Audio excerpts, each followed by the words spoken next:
This video is a presentation on how I demonstrate transpulmonary pressure monitoring.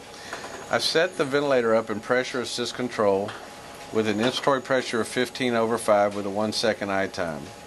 I've already connected the new extension tubing and nasogastric esophageal balloon. I'm going to go into screens, maneuvers, esophageal, and do a balloon test. When I do a balloon test, it reminds me to remove it from the patient. It will inflate the balloon, deflate the balloon, and tell you if it passed or failed. It passed. At this point, I just turn it on. Now I'm going to go back to the main screen. I've configured the main screen to have airway pressure as the top waveform, transpulmonary pressure is the second. Both of them are scaled to 40, and the bottom is tidal volume. The monitored parameters are peak pressure, plateau pressure, transpulmonary plateau pressure, PEEP, and transpulmonary PEEP. Okay, as we look at this illustration, you can see there's no pressure on the esophageal balloon, and the transpulmonary pressure mirrors the airway pressure. However, if I were to squeeze the esophageal balloon, the PEEP and peak pressure stay where they are set on the machine, but you can see the transpulmonary pressure has dropped. The goal with monitoring transpulmonary pressure to prevent collapse is to keep the transpulmonary PEEP above baseline. You can see it below baseline. Okay, so all I need to do now is just turn the PEEP up to get it above baseline. Here I'm at a PEEP of 15. You can see it's still just below baseline. I'm going to crank it up a little higher, and now I'm right at 0, it appears. Okay, so now I have a transpulmonary pressure that's positive. If I do an inspiratory hold now,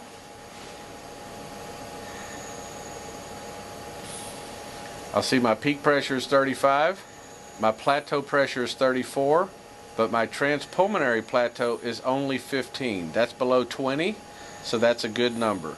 You'll see my PEEP is 19 now. I'm going to do an expiratory hold,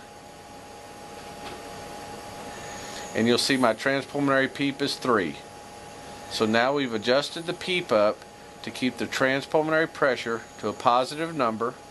We've done a plateau pressure to make sure that the tidal volume is not too large to where the transpulmonary plateau pressure is less than 20.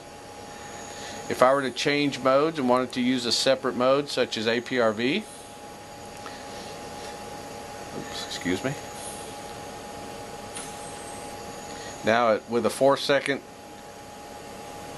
time high, a pressure high of 15, a time low of 8, and a pressure low of 6, you can see that during pressure low, I'm below 0 here as well, and at a pressure high of 15, I'm barely at baseline.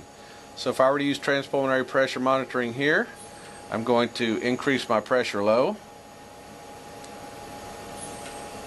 to try to keep it above baseline, but I also have to adjust my pressure high, which is typically around 30 anyway. You can see that I'm still dropping below 0 at a pressure low of 15, so I may actually have to reduce my time low to prevent the alveoli from collapsing.